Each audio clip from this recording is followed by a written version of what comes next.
A no-nonsense, upright man, a few words.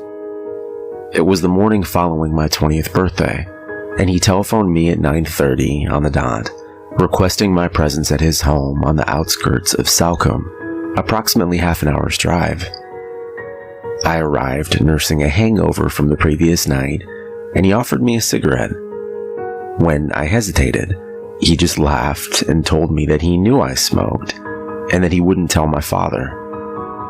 We sat together on his porch and smoked in silence, watching the waves crash against the Devonshire coast.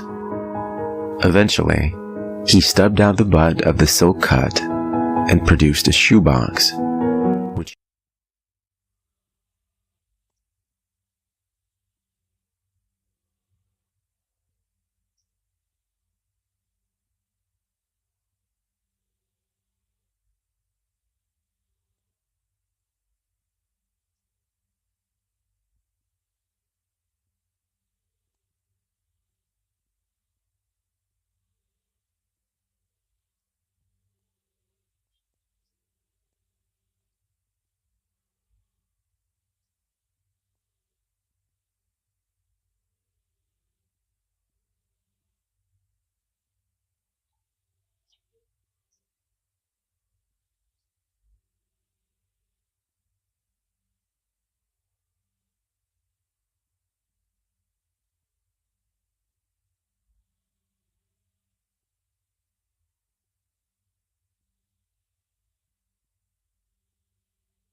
sooner have been court-martialed than let some American GI have the glory. This was our fight, our war atmosphere. A year before he died, my grandfather told me a story. He was, in the way that old soldiers often are, a no-nonsense, upright man of few words. It was the morning following my 20th birthday, and he telephoned me at 9:30 on the dot. Welcome, approximately half an hour's drive.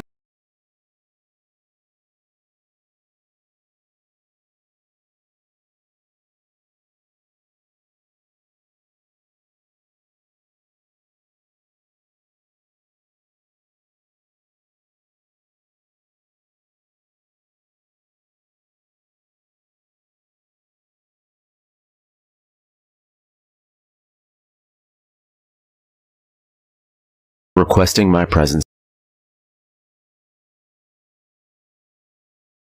following my 20th birthday, and he telephoned me at 9:30 on the dot, requesting my presence at his home on the outskirts of Salcombe, approximately half an hour's drive.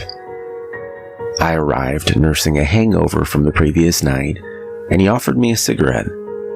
When I hesitated, he just laughed and told me that he knew I smoked, and that he wouldn't tell my father.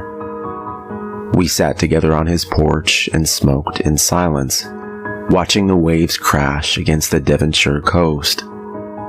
Eventually, he stubbed out the butt of the silk cut and produced a shoebox, which he handed to me. His speech slow and slurred from a minor stroke he had suffered 2 years prior. Knowing how he felt on the matter, he had not even congratulated me on my successful application to join the army several weeks prior.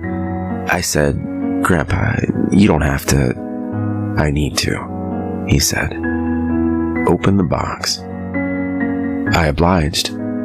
Inside was a beret wrapped around 3 items: a key, a tubular bundle of tissue paper, and something heavy in oilcloth.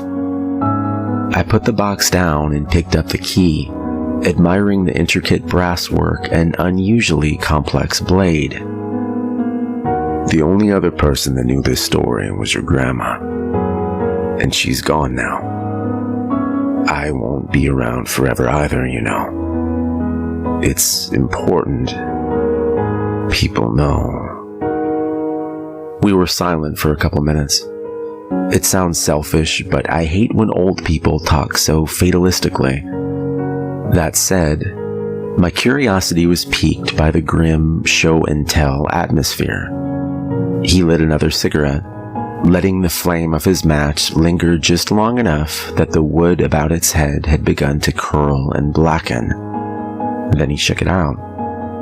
"I joined the war too late," he said. "All through school, my friend Nick and I just wanted to be heroes. When the time finally came, and we were gearing up to fight the Nazis in France, our damn unit was diverted." "Where were you sent?" I asked. He took a deep drag on the smoke. "Channel Islands, the only part of the British Isles to be occupied by the Germans. Coinciding with the liberation of France, we were preparing to attack the Isle of Jersey when the Jerrys surrendered. Just a few hundred of them, holed up in their rat warrens in the cliffs." He paused and tapped the cigarette with a forefinger so that glowing ashes tumbled from it and were snuffed out by the wind like miniature dying stars. "The night after the surrender, Nick and I were sitting in the pub, being bought drinks by the locals, when a woman burst in from the rain, crying and shouting for help. Naturally, we asked her what was wrong, and she told us that her children had been taken hostage. A bastard by the name of Patar Saher. He was some kind of priest that the Nazis had brought with them when they landed, or so she said. Nick asked where he'd taken the kids, and she said that he'd stolen a rowboat and was on his way to a little offshoot island called Babel Rock. She was sure that he was going to kill him. Nick and I ran to our superiors, but as soon as we mentioned Babel Rock, They wanted to call for help from the Americans and wait until light.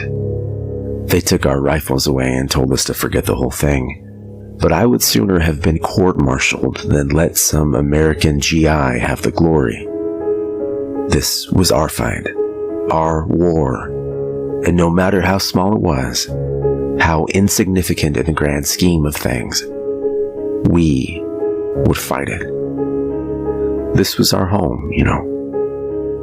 We stole a boat of our own and set out into the storm. I wish I'd stopped to think about things for a second, but I was young and stupid. We both were. Grandpa put down the cigarette and unwrapped the oilcloth. Inside it was a large, old-fashioned looking pistol with faded wooden grips. "Jesus, Grandpa," I said. "Are you allowed to have that?" He winked. What they don't know won't hurt them. Was true then, is true now. I won it in cards from a Yank back in London before we set out for the islands. Nobody knew I had it, so they couldn't take it away. At the dying sun that was slipping beneath the horizon. Long story short, we land alone on this bleak old rock, right in the middle of a storm. And so sharp and craggy that it sliced one of my boots right open along the sole. There was one building on the island, a wooden shack overlooking the beach. It was dark, not just because of the time of day. You couldn't see more than 5 feet in front of you. I remember looking up at the sky and seeing the clouds all lit up by lightning flashes from the inside, like big stone lanterns. The clouds were coiling around above Babel Rock, and there was a hole in the very center, above the house. Not just a hole in the clouds, but in the sky itself. There were no stars, just like a black, empty space, sucking in the storm clouds. As we were heading up the beach, with nothing but the lightning to show us the way, I swear to God, it looked like the rain was falling up into that hole in the sky. Grandpa paused and sucked on his cigarette. The tip glowed brightly and illuminated his face with a faint orange hue. Then he continued. I booted open the door of the house, waving the gun around like some madman. But it was deserted. We poked around and eventually came across a trap door under a carpet. Beneath the shack were stone steps, coiling downwards into a handful of rooms carved into the rock itself. Not rooms for people, though. The dimensions were all wrong. The corridors were really tall, about 9 feet high, but so narrow we had to turn sideways to get through them. Everything was covered in weird scratchings, too, in the walls and on the ceiling. Roman numerals, I think. Everything was quiet, except for the storm outside, and we were just starting to regret ever going there, heroism or no, when we rounded a corner and found the children. He kneaded his brow. That's a bloody sight I won't ever forget. They were stood in a ring in this big, oval-shaped room. Their eyes were all rolled back, so you couldn't see the pupils, and they were each reading from a little book, like a Bible. But I couldn't understand a word of what they were saying. It wasn't German or Latin or any language I know. Before I could say anything or do anything, I heard a voice behind me. Horrible, deep, resounding. And there's Patar, this fat Jerry bastard to Nick's head, told me to drop my gun and kick it over to him. And I mean, of course I did. This was Nick. He lived 2 doors down from me my entire life. He was my best friend. Being a hero is nothing when it costs you everything.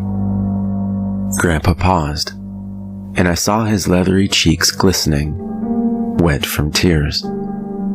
Then he blew Nick's brains out. Just like that.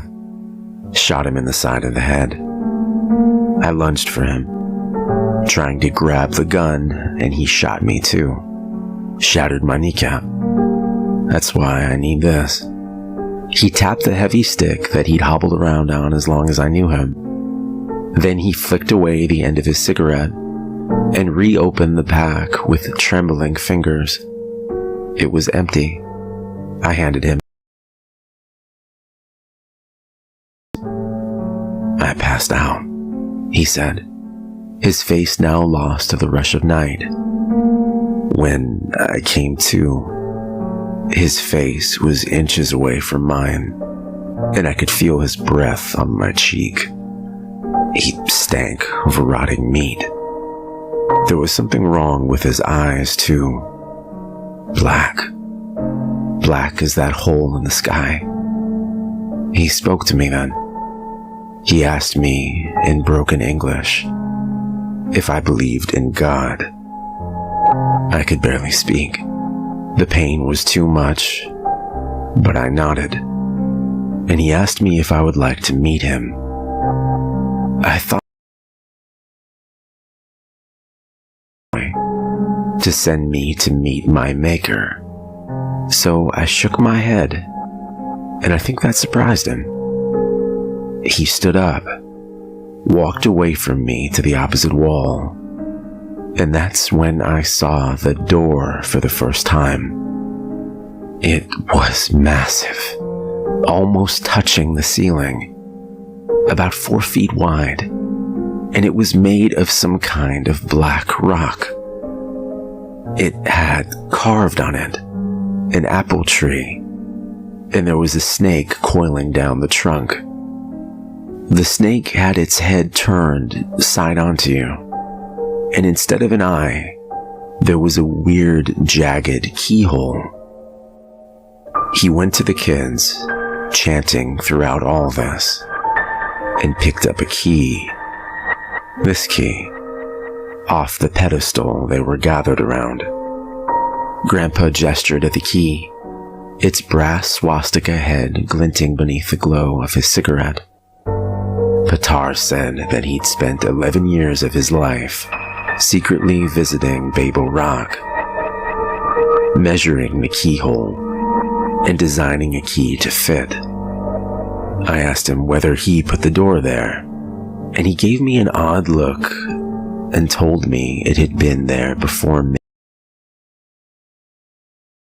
Then he unlocked the door and stepped backwards, speaking words in German I couldn't understand. And then something started to push the door open from the other side. As it opened, just a crack, all the candles in the room went out, and we were in darkness. The only light was coming from a lantern in the next room, and it was just me, Patar, and whatever was opening that door. And all the while, the kids were chanting and singing. It opened a few inches more, and a hand came through, all charred and calloused. But it wasn't a human hand. It was small, with long, hooked fingertips, and it coiled around the edge of the door, as though it were cautious of entering the room.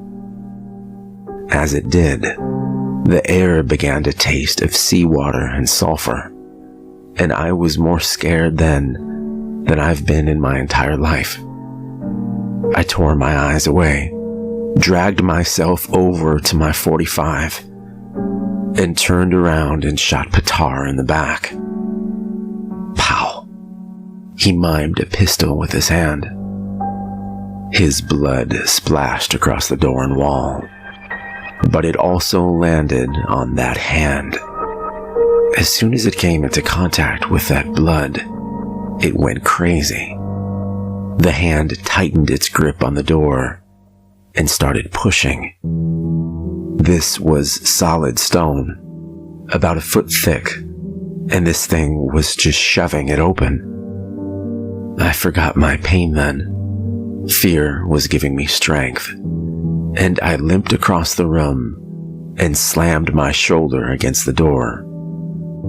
I must have surprised it, because I felt it give way, and I heaved with every ounce of strength in my body. God, I was tough as a lad. He sucked on the smoke, the tip flaring up against the night. I almost had it. The door was almost closed. But that hand, that blasted monster of a hand, still there, reaching round at me. I pulled out my boot knife, and I hacked one of its fingers off.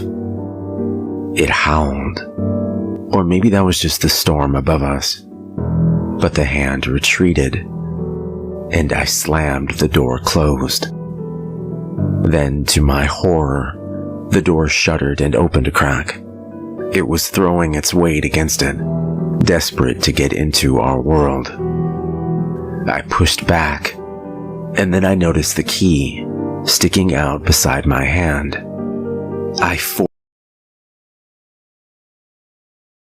Then I turned that key and threw it away from me across the room. The second the kid jolted awake, like sleepwalkers, and started crying.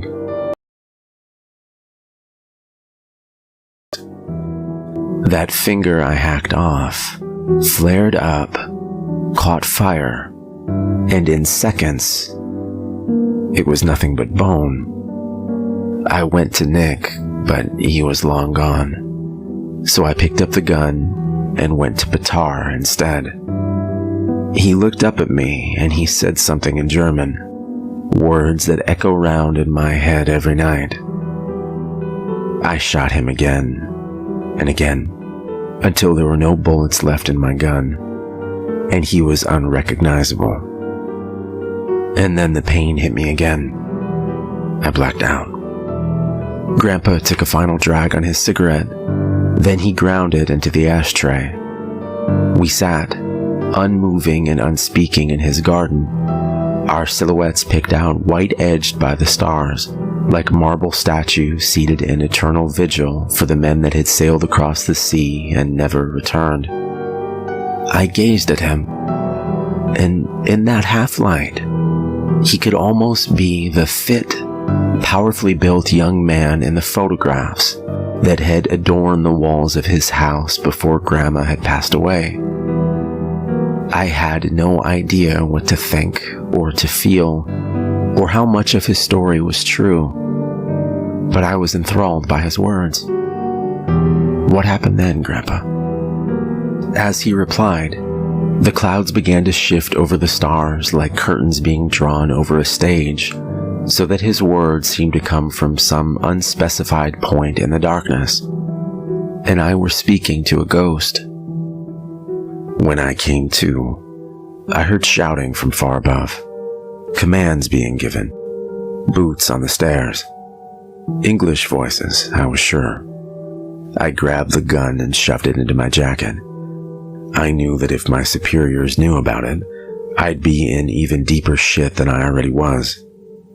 Then I saw Nick, lying there on the ground, and I knew that I had to get something, some proof, so that other people would know that his death hadn't been in vain. I grabbed the key and put it in my pocket, but then I figured it's just a key. Could be for anything. Then I saw the finger. That thing was. It was just a charred bone by now, but it was intact, so I grabbed that too. As I stuck it into my pocket, men burst into the room, dressed like paratroopers with camo paint smeared over their faces. No symbols or insignias on their uniforms either. Next thing I know, someone's sticking a gun in my face and yelling at me to identify myself. And they talked amongst themselves for a few minutes. They dragged me out of the room. The storm had blown itself out. One of them sat with me. I tried talking to him, but he just straight out blanked me. I guess they must have been special forces of some sort, on strict orders not to talk to prisoners. I think I heard gunfire from the tunnels below, but I was so far above them, I couldn't be sure.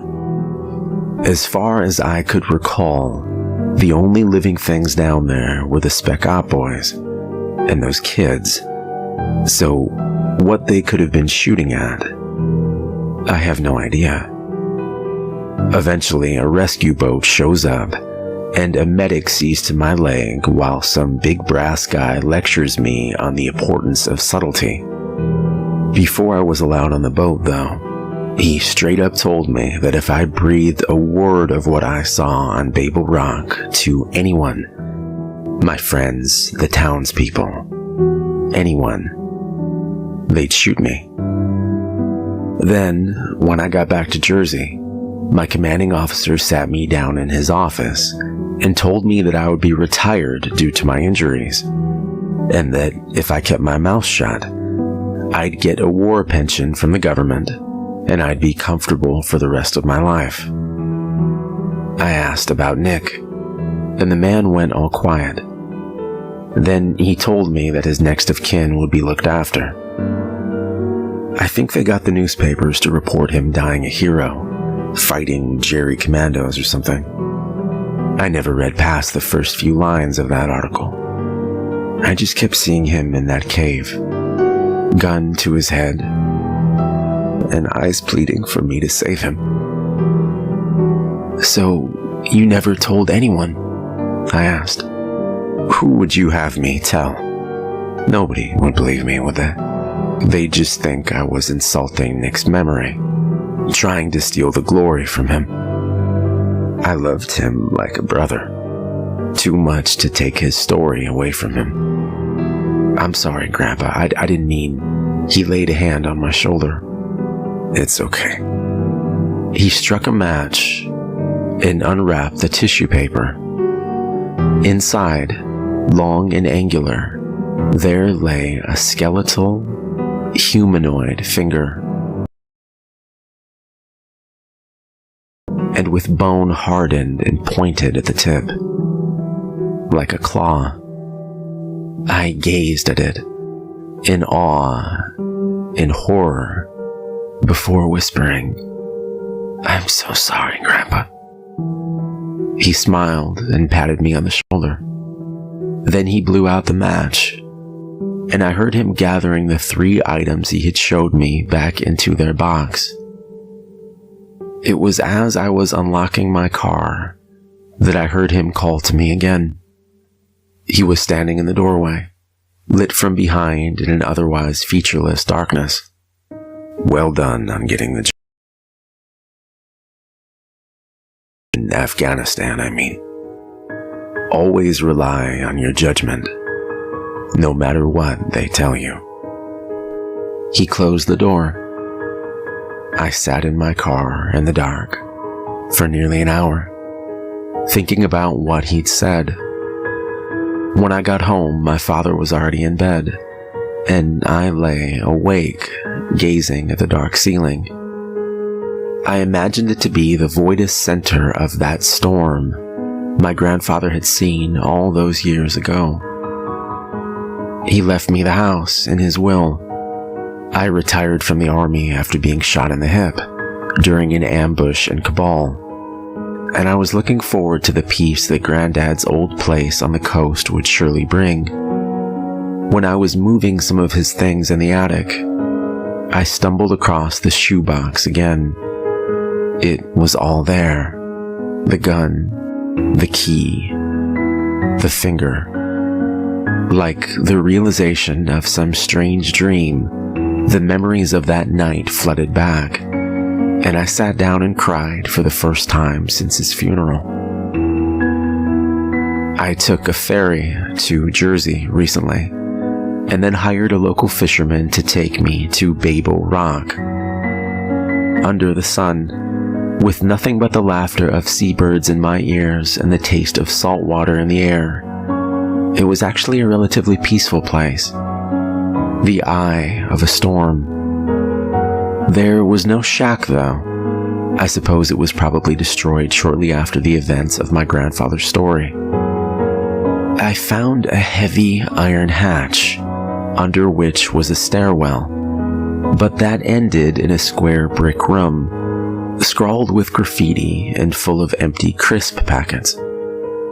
When the sunset was at its apex, licking at the ocean with a long orange tongue, I wrapped the 3 items in his beret and hurled them off the cliff, where the hungry, frothing jaws of the sea snapped them up.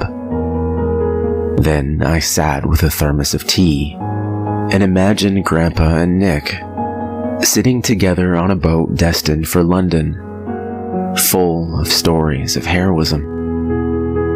Perhaps he believed the story best forgotten, that he wasn't a hero.